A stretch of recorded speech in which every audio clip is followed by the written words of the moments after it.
Hello, everybody. Welcome into the Fantasy Pros Dynasty Football Podcast. I am Ryan Wormeli, joined for the first time in months by Pat Fitzmaurice and Scott Bogman. Fellas, we are so back. Our in-season hiatus is over. The three of us will be coming at the listeners once a week, all off-season long, talking rookies, talking Dynasty Breakouts, which is what our conversation today is going to be about, talking drafts, all that super fun stuff.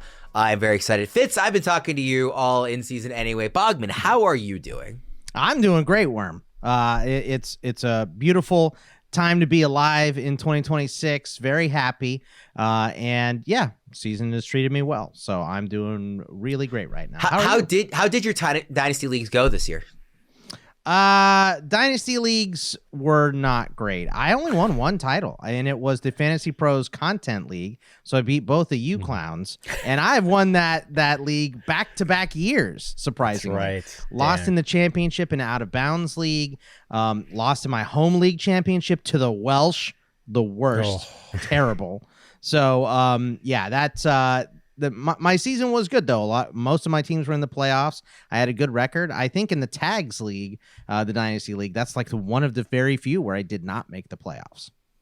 I got third place in that Tags League, which was nice because I got my money back for the league. I did win 2 Dynasty Leagues. Nice. And one of the ones I didn't win, I ended up with the second pick. So it's always nice to get a high pick when you don't actually make it. Feels a little bit better. That content league, which is just a redraft team, of course, but that content league, I snuck past you just barely for the bye in that league, and then my team was just like I had Lamar got hurt again. I had Devontae Adams was my only good receiver who was out. So, sometimes that's the way it goes, right? And that was in the Out of Bounds League. I limped my way into the championship and then just got soundly beat by Mr. Travolta in the Out of Bounds League. So, some days you're the windshield, some days you're the bug. That's how it goes. Fitz, how are you doing here a week into January in the new year? Doing great, especially since we have, as we record this on Wednesday, starting on Thursday, 5 straight nights of great football. 2 college football semifinals, playoff football Saturday and Sunday and Monday night. It's going to be glorious. Well, it'll be 4 straight days of fun football, and then probably a blowout on Monday night. You think so? Because Mike Tomlin's 20-0 at home on Monday Night Football. He's also 0 in however many games he's played in the playoffs in the last out of Houston last decade. I mean, I don't know if it's going to be a blowout, but I think it's going to be a rock fight. I mean, the over/under is 39.5, and I couldn't bet the under fast enough in that game. I just want to point out I did not start this. By the way, I actually just finished taping a predictions show with Erickson, and my best bet of the week was Texans to cover. So I actually do think the Texans win easily, but we don't need to get into that. You guys know what to do. Bet against Worm. Reminder for everybody, all of our consensus rankings and tiers can be found at fantasypros.com/rankings. If you're looking at kind of early trades and values, you can navigate to our Dynasty rankings from there. We've also got the updated Dynasty trade value chart that updates on the first of every month all year long. So there is a January update on that Fitz and I talked about on the Discord show just yesterday. We're talking 10 Dynasty breakouts, risers, whatever word you want to use here for 2026. We're going to go 5-1 from each of the two of you.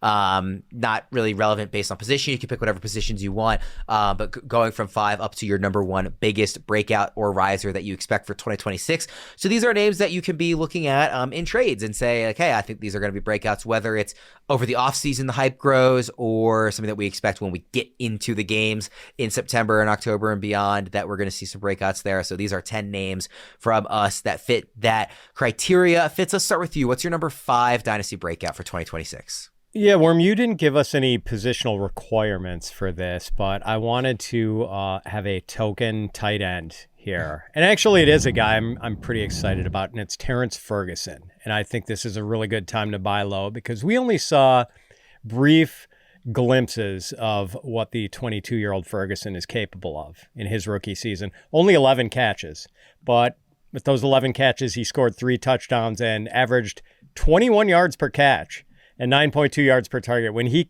had a catch, it was usually a big play. Now, he was a second-round draft pick of the Rams this past year, a team that's drafted pretty shrewdly in recent years.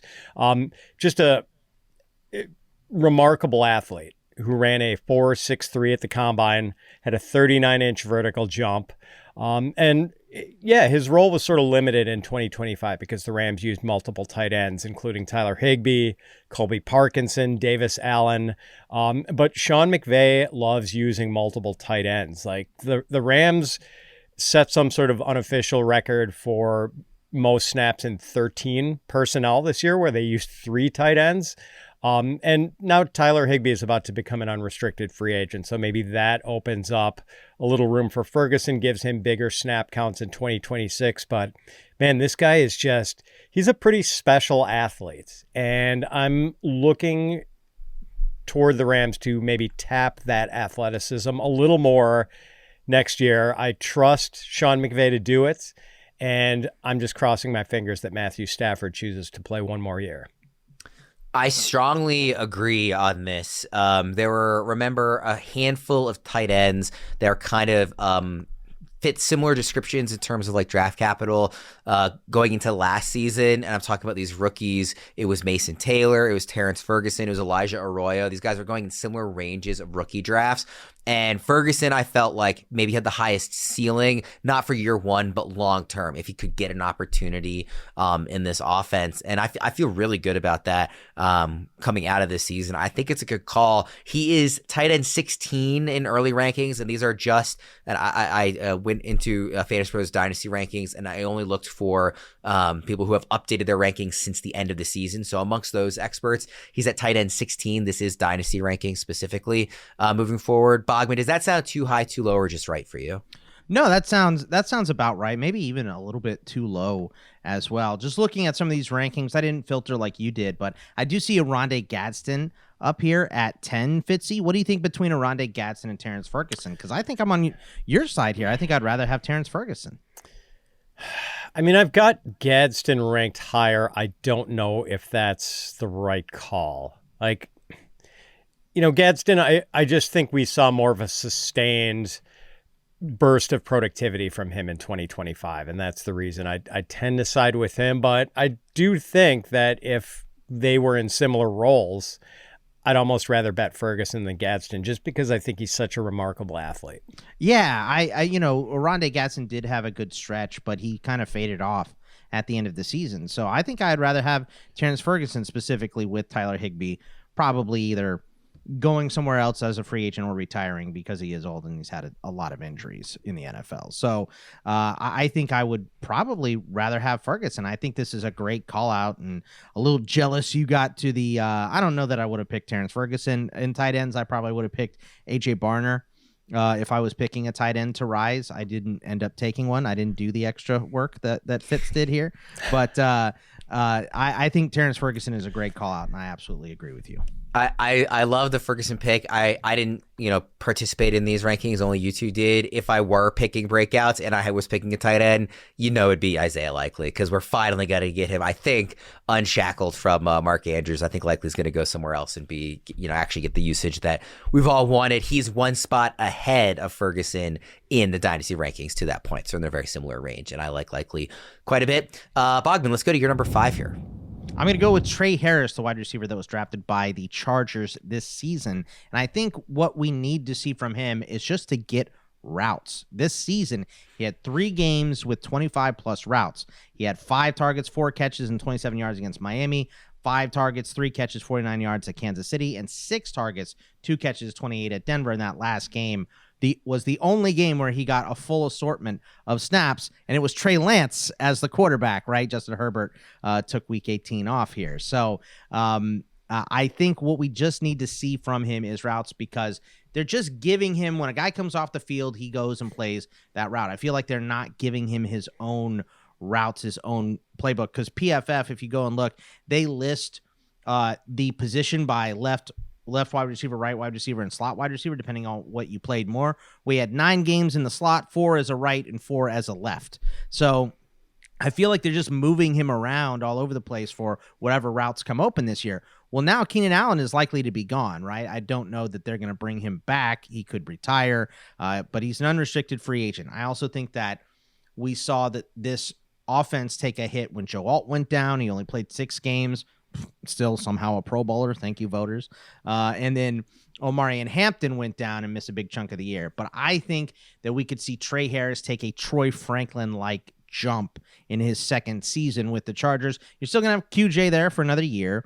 I think Tre Harris is already probably close to as good as QJ. We did see QJ have, a good season this year, but I think Tre Harris will surpass him. And I think Ladd will be back better. You get your tackle back, you get your running back, you get Keenan Allen out of there. I think he's going to be part of this three-headed monster. And I think there's going to be a lot more sustained routes for him to run his own tree this year instead of taking the routes of whoever's coming off the field. He is wide receiver 60 in these early Dynasty rankings. So very kind of out of the conversation at this point as somebody that, in terms of this, where the experts see him as a potential breakout. So I don't want to even frame it as you're going out on a limb, Bogman. You are relative to that ranking. I think it's in an obvious case. This is a player that a lot of us liked going into last year. It was a crowded room this year, bad offensive line. These are all points you just made. I think it's a very reasonable case to be higher than wide receiver 60 going into year 2. But the consensus doesn't appear to be there. Where do you have him? Have you done kind of early true rankings? I haven't re-ranked yet, but I'm going to have him much higher than 60. I know that. And I think you can get him. The reason I started with him at 5 down here is I think you can get him as a throw-in on some deals, right? I think you could get him as a free tack on. Yeah. And that is, I have 5 guys I think are all going to take a big jump here, but I did put them at levels. So this is the lowest level where we're starting. I think you can get him for, a 5th, a 4th, as a tack on to a deal, something like that. So if you're looking to expand that wide receiver room and you don't have good options, I think he could be one ready for a breakout in 26. You mentioned Troy Franklin, Boggs. Who would you rather have in Dynasty, Tre Harris or Troy Franklin? I would rather have Tre Harris because I like Pat Bryant a lot with the Broncos, and his usage, it was decent down the stretch, but it definitely had pockets in the season for Troy Franklin. There were some games where Pat Bryant was used more, some that Troy Franklin was used more, and Courtland Sutton is still the one there. So between both of those guys, I think long-term in Dynasty, I would rather have Tre Harris. For 2026, I would probably rather have Franklin. But long-term, I'd rather have Harris for sure. Do you agree with that, Worm? I think Harris probably has a higher ceiling. So if that's how you want to build your bench and, future roster, I'm okay with that approach of preferring him. But I feel much more confident about Franklin having a role for the next few years than I do Harris. They're actually fairly close in these early rankings. Franklin's at wide receiver 54, so only 6 spots higher than Harris. Yeah, I just had to make a real-time adjustment to my rankings because I would rather have Harris, and I just discovered I had Franklin ranked ahead of him. So I had to slide Franklin behind him. And it's just, I don't know that Franklin plays a bigger role in 2026. I mean, there was kind of a flavor of the month quality to Troy Franklin, I think, where, Courtland Sutton got off to that great start this year. And then all of a sudden, Sutton kind of faded into the background a little bit, and it was Troy Franklin scoring all these touchdowns. But then all of a sudden, Sean Payton cut his snaps pretty dramatically, and all of a sudden, Pat Bryant is running more routes and playing more snaps than Troy Franklin. So I wonder how committed they are to him, whereas I thought this was going to be a redshirt year for Tre Harris. With Ladd McConkey, Quentin Johnston, and Keenan Allen, where was there going to be room for Tre Harris to fit into that? And yet he had 30 catches, despite those 3 guys being around and Oronde Gadsden popping for a while at midseason. So for Tre Harris to be able to assert himself in that offense where there was such a logjam of pass catchers, pretty impressive. And I do think, he's going to have staying power. He's a guy I was not that big on as a prospect. I didn't like him nearly as much as Debro did, probably not as much as Boggs did. But now I feel like I was wrong and I wasn't high enough on him. I love it. I love that we're changing opinions already. Player 1 out the gate in this show. So, do you guys think that there's any chance that that the Chargers add another receiver to this room? Just beyond Ladd, there's not a ton of certainty there. Do you think there's a chance that it gets any more crowded this offseason? I mean, I think there's always a chance, right? This is a deep wide receiver class. It's probably the only depth that we really have in this class is at wide receiver, at least offensively. So there's always a chance that happens, but I would say it's doubtful. They need depth along the offensive line. They need depth on their defense as well. I think that's probably what they concentrate on because they have 2 running backs. They have 3 wide receivers. Even if Keenan goes, they have their tight end. So I would address the other issues specifically along the offensive line if I was the Chargers. And the Chargers, I think, have the most cap space this year as well. So again, not out of the realm of possibility they bring in a big name. I think, honestly, it might be more at the expense of QJ than it is at Tre Harris. Yeah, it's possible. Just to point it out, Troy Franklin is younger than Tre Harris. He's 22. Harris is 23, for whatever it's worth. If you want a chance to win the ultimate symbol of fantasy glory, the Fantasy Football Championship belt, courtesy of our good friends at Trophy Smack, the #1 destination for epic fantasy football hardware, then this is your moment. This massive gold-plated belt is built to make a statement. It's bold, it's heavy, and it's guaranteed to turn heads in your league. Don't just win your championship, wear it. To enter, all you need to do is subscribe to the Fantasy Pros YouTube channel right now and comment below on any of our videos. That is it. We will be announcing a winner right here on the channel, so make sure to turn on notifications so you don't miss your chance to claim this championship belt and flex on your entire league. Fitz, let's go to your number 4. It's Malik Willis, and he is about to become an unrestricted free agent. And based on how well Malik Willis has played for the Green Bay Packers the last 2 seasons, whenever he's been given a chance, I think he's going to start for some team in week 1 of 2026. We just saw this when Jordan Love sustained a concussion midway through the second quarter of the Packers' Week 16 game against the Bears.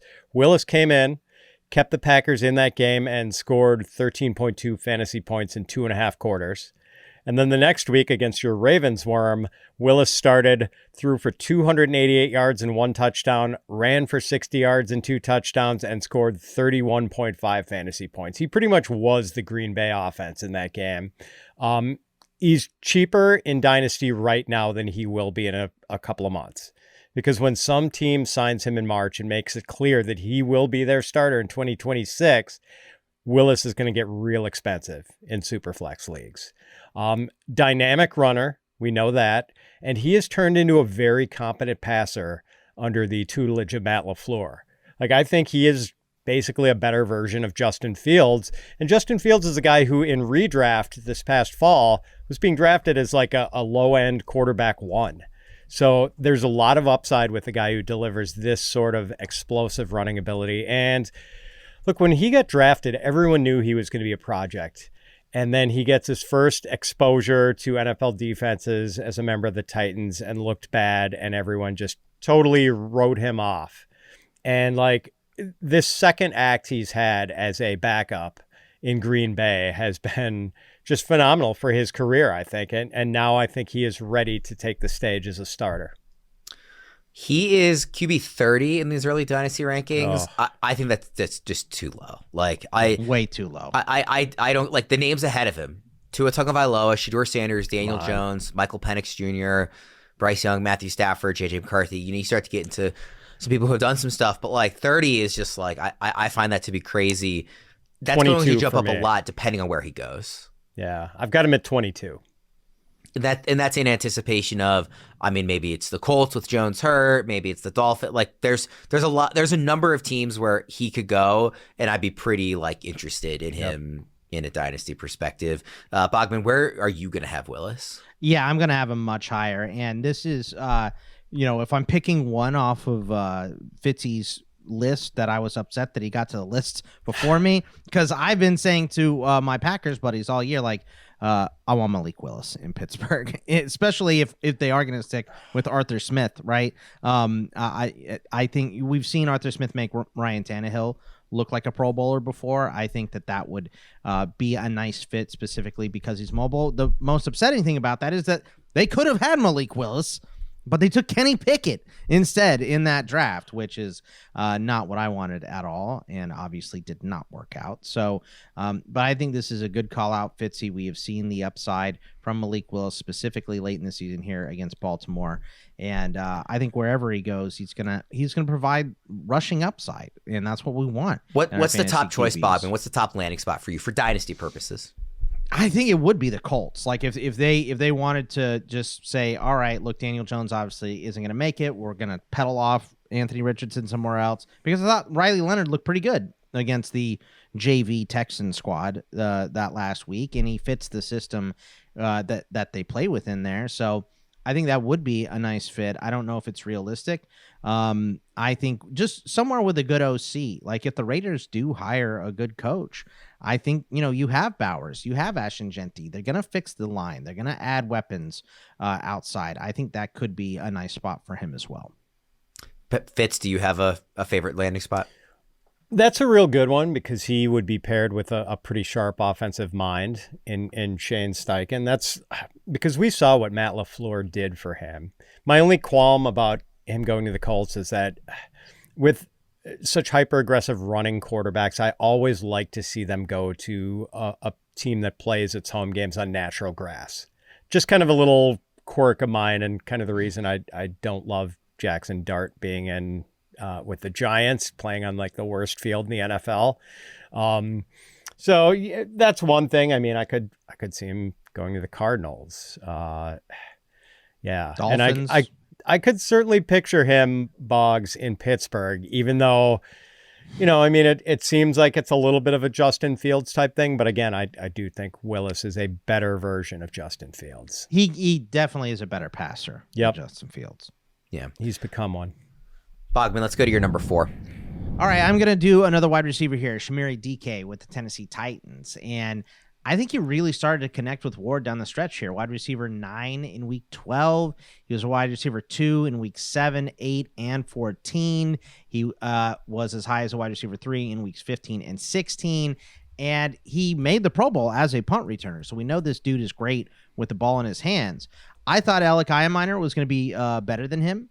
And if you look at snaps, he definitely had way more snaps, but they would pull Chimere Dike off the field when it was, you don't throw a guy out there like that to block, so Iaminer's a big body, so he was out there to block as well. Way more efficient than Iaminer. And when you have Calvin Ridley coming back, if they are to draft someone, I mean, look, the Titans are a wild card. Who knows what is going to happen in terms of the roster build, right? Because they have a lot of money to spend. They're going to have a new coach coming in here, adjusting everything. So there's a lot of ways you can go, but I do think that one thing that did work this season was Chimere Dike playing in the slot for them. So made the Pro Bowl as a returner with 2 punt return touchdowns. He plays primarily slot. Calvin Ridley comes back. He is an outside guy. That would probably push Iaminer more than it would push Chimere Dike as well. So this is another guy in the Tre Harris type of level where you can get him as a tack on. You can get him as a free square in a lot of spots, I feel like. And I really feel like it was working for Cam Ward down the stretch. And I still think Cam Ward is a very good prospect. So I like Chimere Dike as a guy that you can probably get for close to nothing right now. Where do you think he's ranked in these early Dynasty rankings? Probably below Harris, 65. He is below Harris, but a lot further below. He is 84th.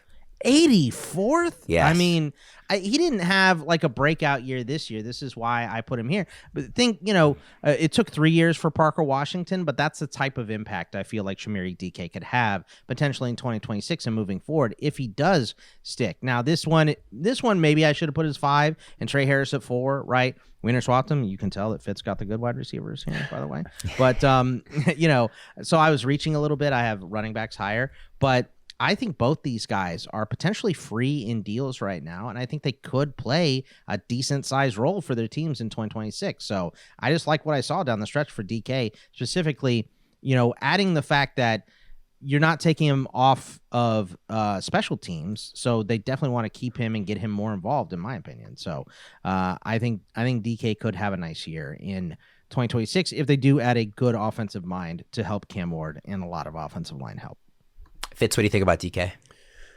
Yeah, a guy who played right under my nose at the University of Wisconsin for most of his college career before transferring to Florida his last year. And when I saw the Titans draft him in, what was it, Boggs, the third round? Third. Yeah. So when he was a day 2 pick, I'm like, I think a lot of people in the dynasty community sort of raised their eyebrows like, oh, we didn't expect that. I'm like, nah, it's mostly to be a return man and he can help out and be your 4th receiver.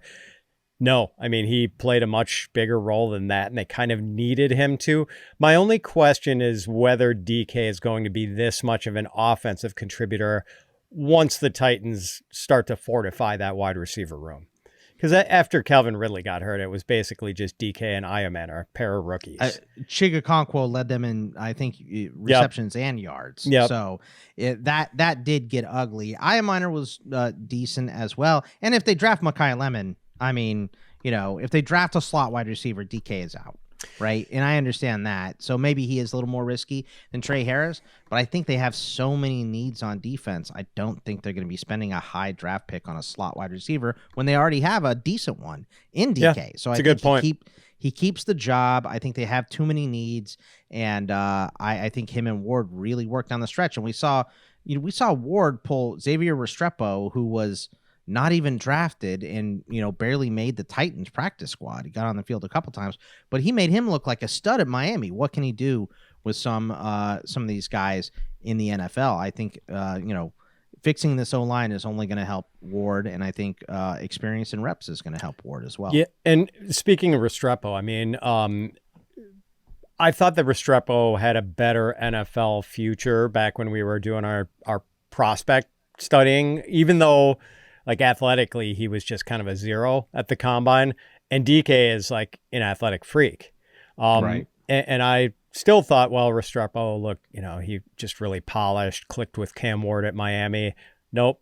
I mean, like there was no room at the end for Restrepo, and Dike is like, he's good enough to play receiver in the NFL, which I did not anticipate. So I do think he has a future. It's just, I wonder if they're going to need him to be a big time contributor in the future. Like, I just don't know if he ever has like 80 catch upside.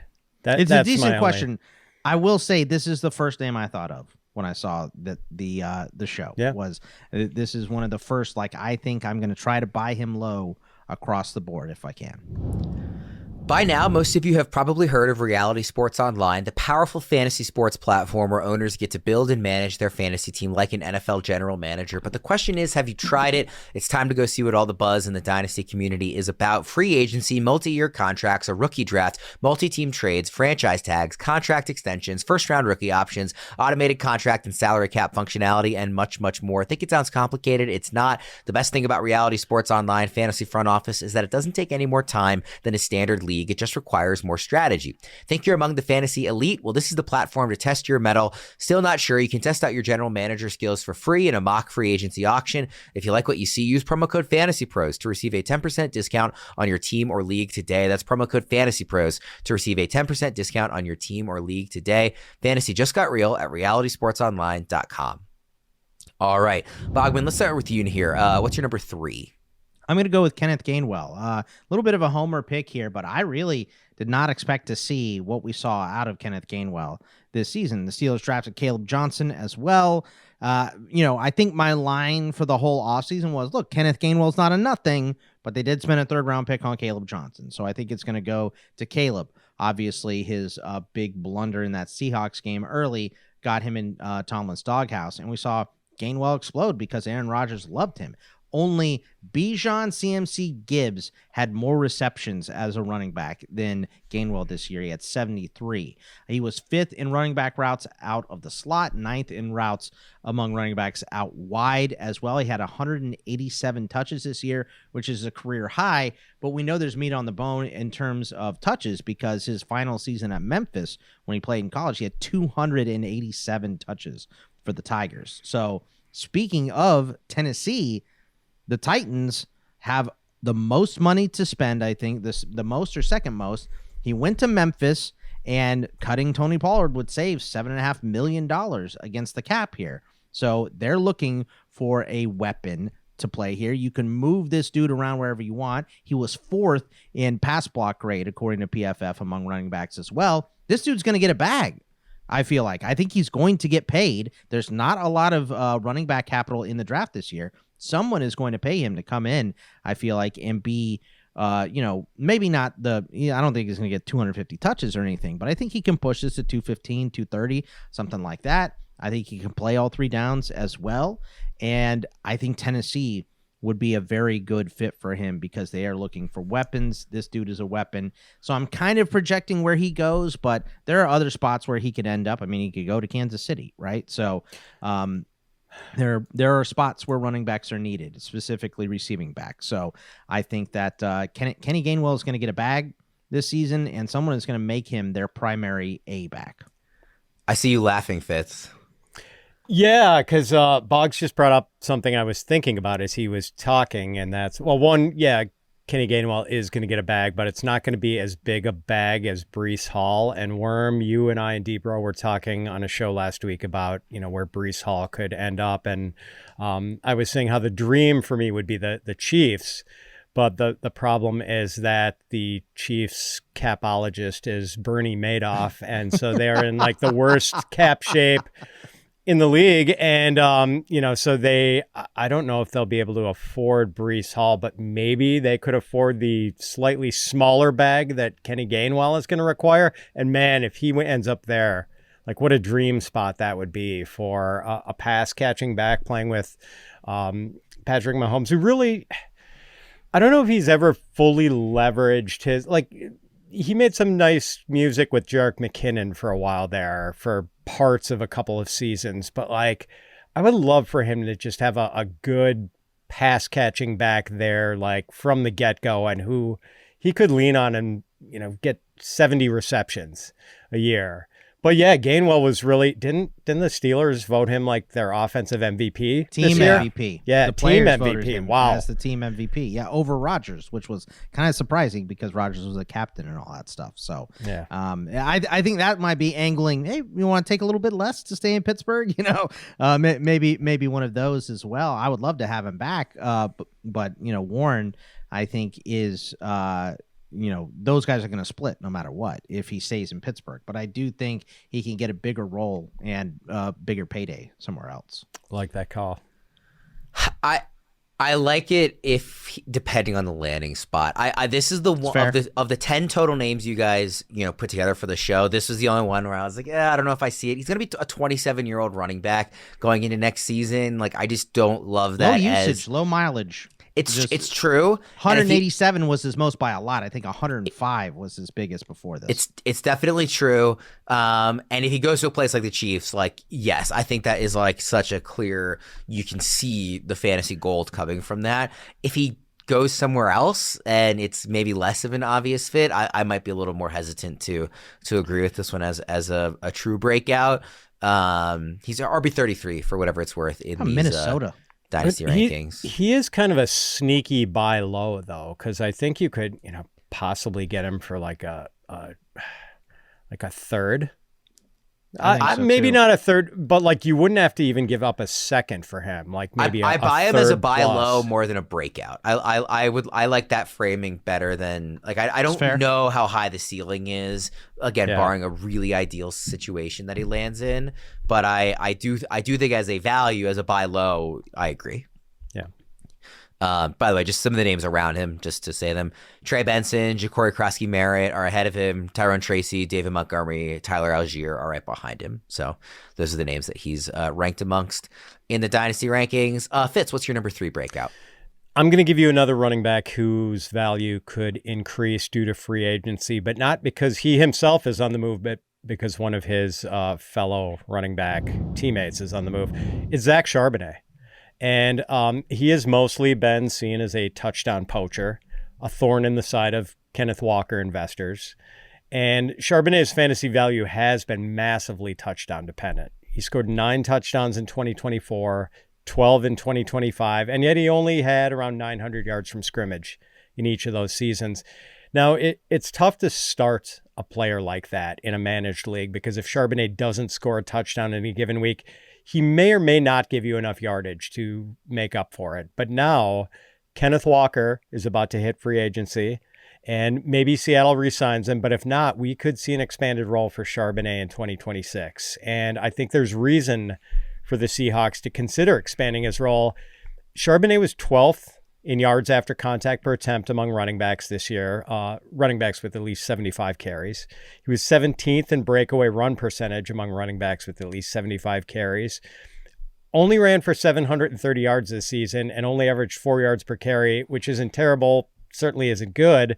And yet the only running back with a higher PFF run grade than Charbonnet this year, Devon Achane. That was it. He had the second best run grade PFF gave out this year. He is the anti Kenneth Walker. Walker is this super east-west runner who is just, it's like Straight watching, line. yeah, like Barry Sanders dance around back there. And Charbonnet is just no frills, downhill, get after it, scores touchdown, adds some value as a pass catcher. Only 20 catches this season, but 42 in 2024. And like Malik Willis, Charbonnet is a guy who I think is worth buying now before free agency, because if Kenneth Walker signs with a team other than the Seahawks, Charbonnet's price is going to skyrocket right away. So if you're watching or listening to the show, on Thursday, January 8th, it is Zach Charbonnet's 25th birthday today. So he is just now entering his prime. I think it's a good time to get in on him. And if Kenneth Walker goes, I think we're going to see a Charbonnet breakout in 2026. Fitz, would you rather Charbonnet or Monangai in Dynasty? I think I have to go with Charbonnet just because of the possibility of that opening. I love Monangai, but Charbonnet a little higher draft capital, might be a little more athletic. He's bigger. I have to go there. Bogman, Charbonnet, really, it's just all going to be about opportunity, and what that looks like given whatever happens with the backfield this offseason. I can't believe Fitz picked Charbonnet. He's so obvious. It's insulting everyone's intelligence. I think that's what it is. I'm definitely not jealous. But this is, the most obvious call I think we have here, right? Charbonnet with a full assortment of 1A touches is going to be, a borderline RB1. That might be low. He might be a high-end RB1 in Seattle. Now, I do think they bring in somebody else, and the more we talk about it, I feel like Gainwell would be a perfect fit next to Charbonnet, right? Because you just said they do opposite things. He's great in third downs. He can catch the ball out of the backfield. I would hate that landing spot for Gainwell, right? Because Sharps is there, and he would get no touchdowns because Sharps would get all of them. But I think, he's a downhill runner. He's a fourth quarter closer type of running back as well. And that's exactly what McDonald wants to do there in Seattle. So I think this is an obvious one if Ken Walker is gone. I get my biggest fear for Charbonnet is that they re-sign Walker. That would be my biggest fear for him to not gain. But even this year he gained because he got all those goal line touches. So I think he's ahead of Ken Walker already, even if they're both back. And I don't think Ken Walker's coming back. I think he's gone, and they'll add somebody else. They like Helani as well. They play him every time they possibly can. So maybe he's the guy, and Charbonnet just gets, like a full, huge workload. And I think this is a great buy right now on Sharps. The other thing I would say just quickly is I think it's very, very likely Clint Kubiak is a head coach next year. I don't think that'll change the fact that Mike McDonald is going to want whoever is the offensive play caller in Seattle to run the ball a lot. So I wouldn't be worried about, they're going to bring in somebody else and it's going to drastically change the usage of this backfield as a complete and total unit. I don't think that's changing regardless of who the OC is. So I wouldn't be scared off by the coordinator change that is likely coming. Yeah, they're committed to it with the way they drafted Gray Zabel in the first round, the way they drafted a true, just massive fullback in Robbie Oots last year. They made a commitment to the running game. I don't think they're going to go away from that. You can evaluate trades with confidence using FantasyPros Trade Analyzer. Instantly see the impact of trades on your team and get expert recommendations. Whether you're making a 2-for-1 deal or swapping a couple draft picks for that stud who will help you win now, the Trade Analyzer will help you optimize your roster and make smarter decisions. Try the Trade Analyzer today at fantasypros.com/myplaybook and dominate your league. All right, Fitz, let's go to your number 2. It's Jayden Higgins. No, the rookie stats for Jayden Higgins weren't all that flashy this year. 41 catches, 525 yards, 6 touchdowns, 12.8 yards per catch, 7.7 yards per target, 1.45 yards per route run. Those numbers are just okay, not exceptional. kind of a slow start for him. Didn't have more than 34 receiving yards in any game until week 10, and then picked it up a little bit late in the season. For me, it's mostly an eye test thing for Jayden Higgins. First of all, just totally looks the part. 6'4", 215 pounds. Ran a 4.47 at the combine at that size, which gave him, I think, a 94th percentile speed score. And I thought he looked the part on the field, too. Just a professional route runner. A big receiver who plucks the ball with his hands. A guy who's a real problem for defensive backs to bring down once he has the ball.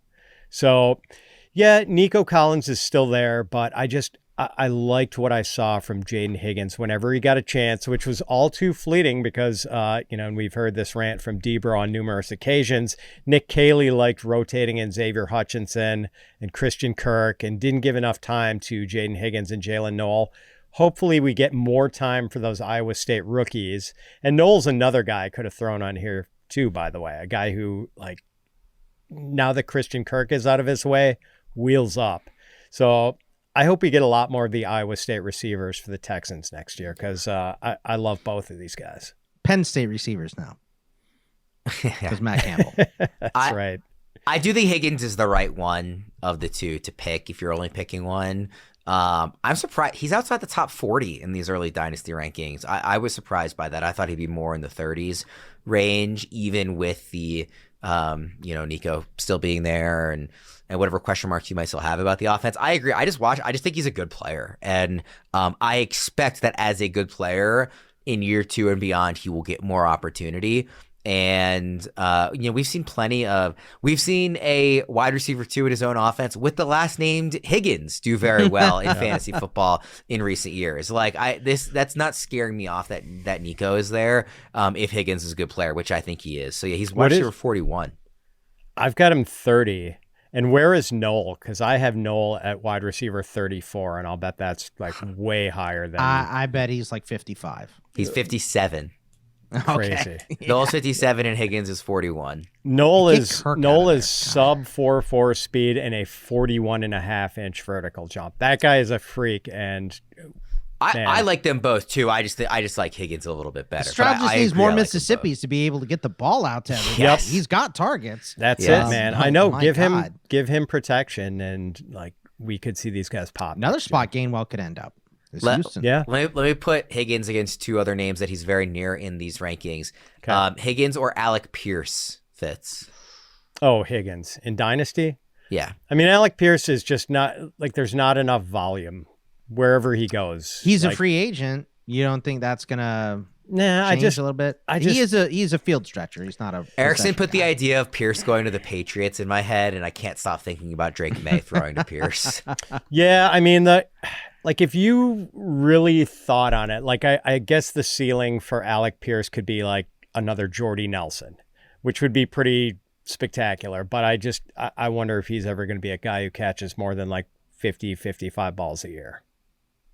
Yeah. Fitz will change his mind when he ends up in Green Bay. So the other one here is Higgins or Michael Wilson. Wilson is higher in the consensus rankings. I think it should be Higgins, but I'm curious what you think. I still have to go Higgins here. Yeah. That one's closer. I'll say, the issues that dogged Michael Wilson in college were injury issues. He was always a good wide receiver. So if that has turned around, I would say it's much closer, but I don't know if it's turned around. It might just be a clean season that we got out of Michael Wilson here. So if those injury issues crop up again, obviously he's going to sink like a stone. So I have Wilson ranked 1 spot behind Jalen Noel at 35. Okay.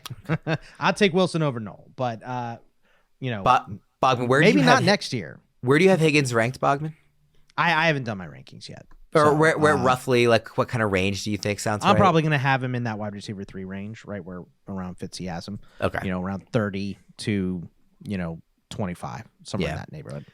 Bogman, you've got a quarterback here for your number 2 pick. I do, and it's a quarterback I am surprised to be talking about because I did not expect this to happen. Tyler Shough finished the season very well. He finished the season as QB 16 or higher in the last 16 games. In that stretch, he was QB 7 in scoring, by the way, which is pretty impressive for him. He finished as a QB1 3 times, and his highest point total was the last week of the season. So you just kept seeing Tyler Shough grow and grow and grow as the season progressed here. He averaged 30 yards rushing per game over those final 6 weeks as well. So he's not a nothing burger in the rushing department. And Olave finished healthy, which I think is a big thing for Olave moving forward, for him to move healthy into the offseason. And they are still going to be in cap hell in 2026. So even if you were thinking maybe they bring in someone, decent that could push him, they're not going to. So Tyler Shough is their guy for this foreseeable future. He showed me way more than I thought he had, specifically at the end of the season. And really, with that rushing upside, I was surprised to see that at the end of the year. He scored a couple touchdowns as well, rushing. So surprised to have Tyler Shough here, because I, like everybody else, thought, the Saints are going to sink like a stone. They're not going to be good at all here. And Tyler Shough is the type of guy where you can have him this year, but no one's going to be crying when he leaves when you draft a number 1 overall quarterback. They're not drafting that high. So I think they're picking 12th.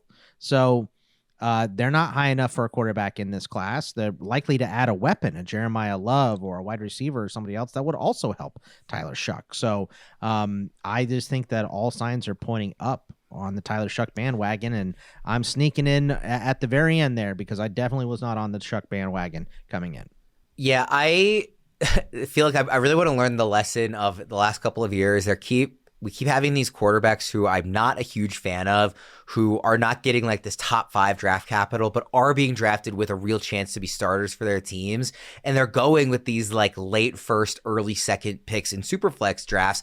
I'm thinking like Bo Nix. I'm thinking like Jackson Dart. I'm thinking Tyler Shough.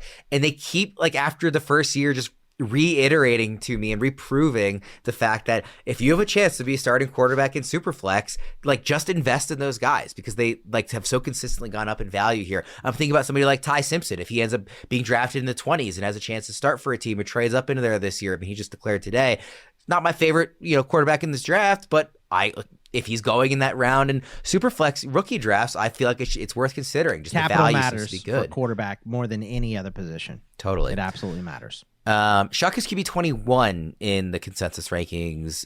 Bogman, too high, too low, just right. It's probably a little bit low. I think I'll have him a little bit higher, maybe like between 18 and 16, somewhere around there. But I feel like he's not being viewed at that around there in the Dynasty community. So I do think in a Superflex league, you can get him a little bit cheaper right now. People aren't excited about the Saints, and I understand that. But he really did look good the last 6 weeks. Yeah, Fitz from week 10 on, QB 12, QB 23, then 12, 6, 16, 16, 9, and 4. That is a great Superflex starter.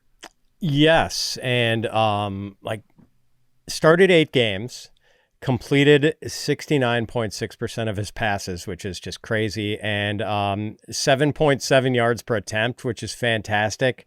9 touchdowns, 4 interceptions, a really good TD to INT ratio for a rookie quarterback. 249.6 passing yards a game in his start. So his numbers were not only comparable to, but in some regards better than Drake May's rookie numbers. And like May, Shough adds some ability, which is great. And it's funny that and when I say we, like all NFL fans, we think we're smarter than NFL GMs in a lot of cases. And back in prospecting season, and by the way, dynasty managers especially have that. Like when we certainly think we're smarter when it comes to the draft than NFL GMs. And so when there was word like back in March and April that there was like a buzz around Tyler Shough, I think a lot of dynasty people were like, oh, really? Like this guy's old, he's overaged. Well, like they knew what they were talking about. Like this guy is toolsy. The only reason we can't be like head over heels in love with him, I think, is because of the age. Without looking it up, you guys, who's older, Tyler Shough or Malik Willis? I mean, I know Tyler Shough is 26, so I'm gonna guess it's Shough, but that is close. They're both 26. Willis is about 4 or 5 months older than Shough. Okay. So, yeah. He's drafted 3 years before. Yeah. Yeah. He's not that ancient, but look for the next 4 or 5 years. And I absolutely agree with Boggs. Like the Saints aren't going to run out and get another quarterback. I don't even know if they need a backup if they have Rattler under contract for another year, because he was at least competent. Wouldn't run didn't make the plays. That's the thing. Like Rattler was just like kind of good at avoiding disaster. Like didn't take a lot of sacks, didn't commit a lot of turnovers. I mean, that's what Shough's I wrote up playmaker. about Rattler when he came out, was he's cowardly with the ball. He will not put it. That's kind of it. He was too wild at Oklahoma, and they curbed that all at South Carolina, but they curbed it too much. You took away a lot of his natural playmaking ability when you did that, and he has not found it again. And Shough is just way better than him. Yeah, so I love this call. I mean, I've got Shough and Malik Willis ranked back-to-back in my Dynasty rankings, and I've got Shough ranked one spot higher. I just want to re-emphasize, because Fitz said it very quickly when he was phrasing it this way. He said his numbers were comparable to Drake May's rookie season. I want to just re-emphasize, Fitz is not saying his numbers were comparable to this year. I want to make sure everybody heard that correctly, but to his rookie year. All right, let's go to our number one from each of you. Fitz, we'll start with you. Who's your number one Dynasty breakout for 2026? Luther Burden. And I guess you could argue that we are already starting to get the breakout, but kind of a real late season breakout. I mean, it was like, after all, Luther Burden didn't play more than 30% of the Bears' offensive snaps in any game until week 10, and he didn't play more than 50% of the offensive snaps in any game until week 12. And 47 catches, 652 yards, 2 touchdowns. Pretty good numbers considering the snap counts. He is averaging 2.69 yards per route run. That is the second best yards per route run number by a rookie receiver since the advent of that statistic. Ooh. And the only rookie receiver who was better in that category was Odell Beckham. Damn. Burden ranks number one in average yards of separation, according to Next Gen Stats, 4.6 yards of separation. Third in yardage after catch per reception, 7.4 yards. Just special movement skills. The way he can stop and start in the blink of an eye. And like back in prospecting season, I said he reminded me of Allen Iverson. Just the acceleration out of his stance at the line of scrimmage, the very underrated ball skills that we have not fully seen yet in the NFL. But I saw Luther Burden make some freaky catches when he was playing for Mizzou in college. He's paired with a head coach who turned another slippery slot receiver, Amon-Ra St. Brown, into a superstar. He's paired with a quarterback, Caleb Williams, who can buy time for his receivers. And God help any cornerback who has to try to stay with Luther Burden for more than 3 or 4 seconds. Like, I'm just so excited about this guy, even though, as a Packer fan, I'm not excited about seeing him kick butt for the Bears for the next half decade or more. But this guy is so exciting, and I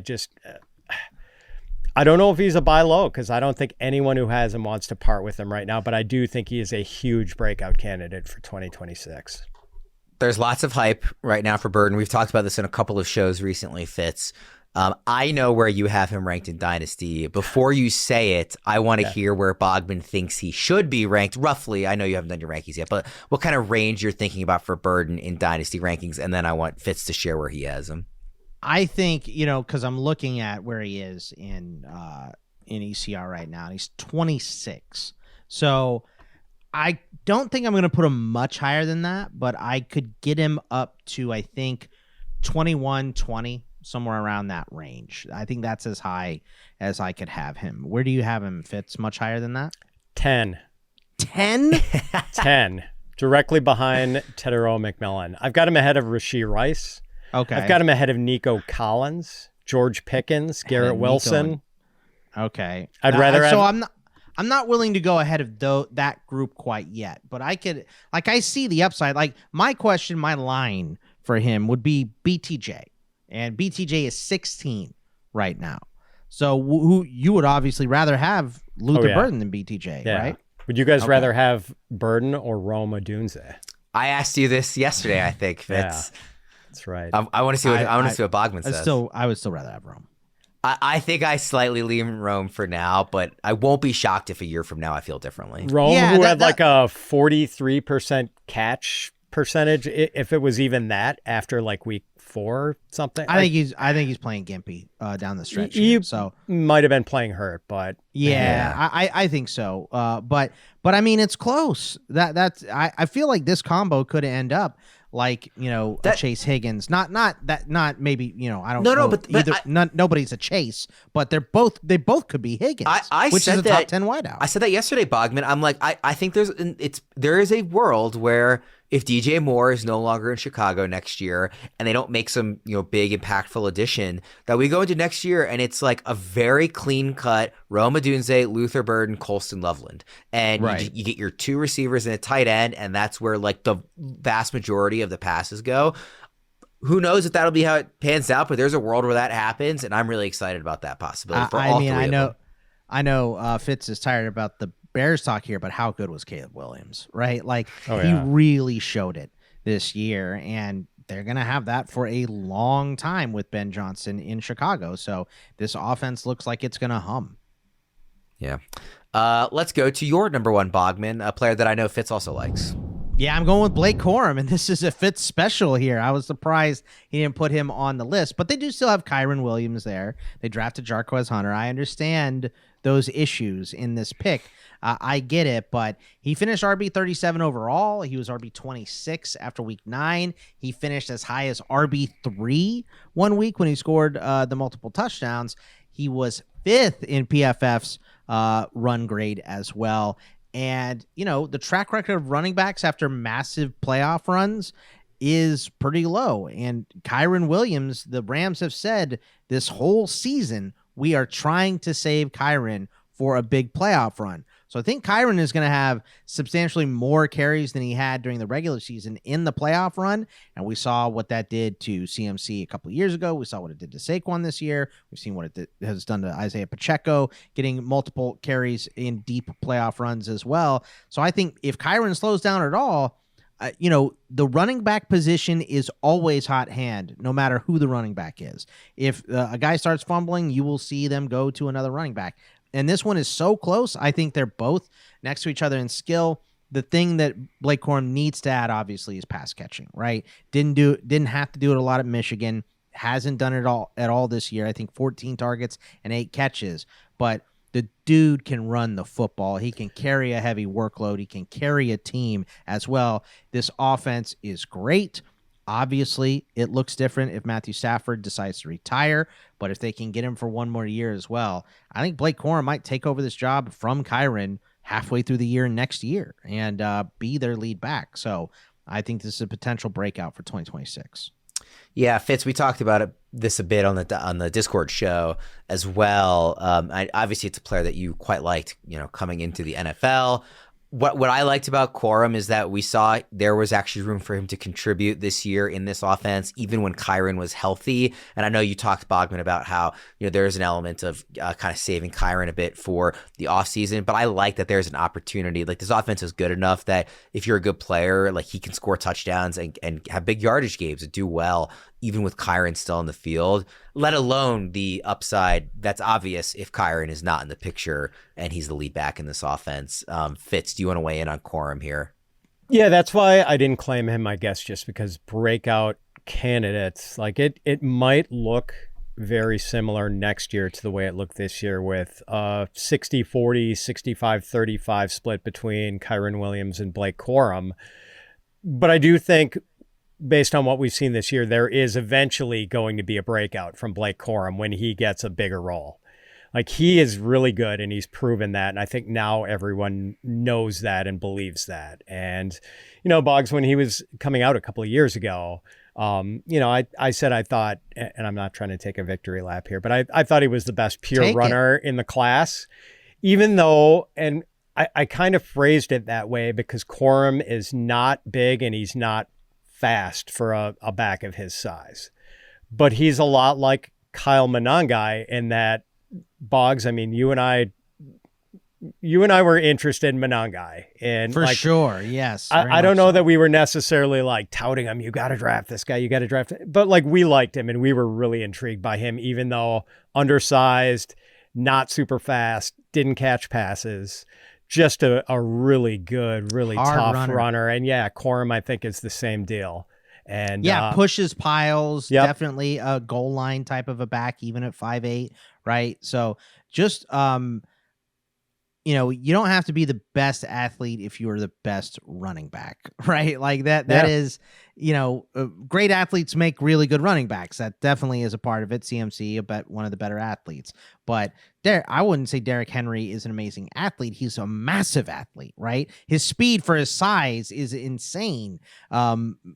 Not catching the ball out of the backfield either. I'm not calling Blake Corum Derrick Henry. I'm just saying this is the archetype of lead back. It's the guy that can take 25 touches, right? Doesn't matter how you get him. You can get 25 touches for him. And it works specifically with the Rams because he is the guy that comes in to close you out, to run hard in the third and fourth quarter. And the Rams have been winning most of their games. And that's what they've been doing with Corum down the stretch here. And he's shown more than that, which is a huge positive as well. So yeah, cool. I think with running backs, it just moves so fast, right? The guys fall off the cliff really quick. They shoot up into stardom very fast as well. And that's why I put him in this, because you don't want to be a year late on Corum because he's going to cost you way too much at that point.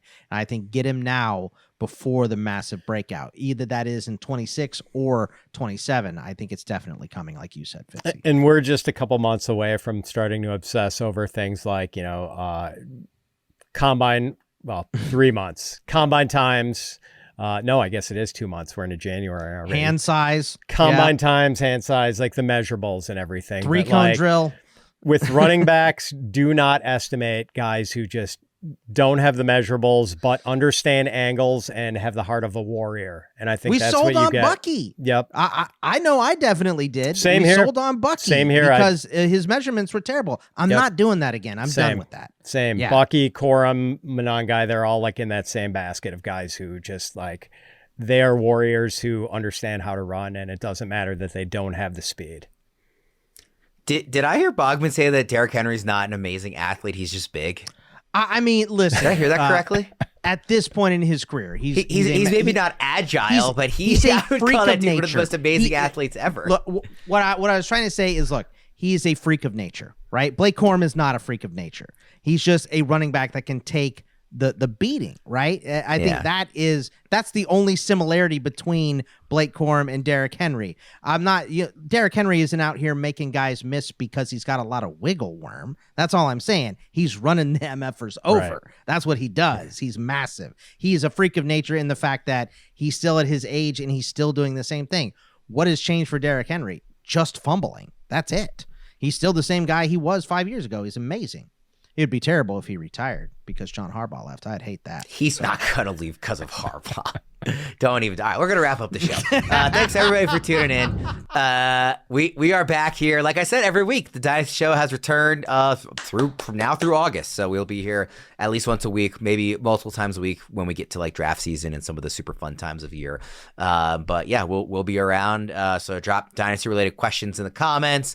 Let us know if there's anything you'd like to see or topics you'd like us to cover. We're around and back. So I believe I could be wrong. I believe next week might even be our first rookie mock draft of the year. So we'll be getting to that really quickly here. For Bogman and Fitz, I'm Ron. Can I still have Cam Scattaboo Worm? Can I put him back at the first round? The honorary Cam Scattaboo pick for Bogman. I'll allow it. For Bogman and Fitz, I'm Worm. See you next time.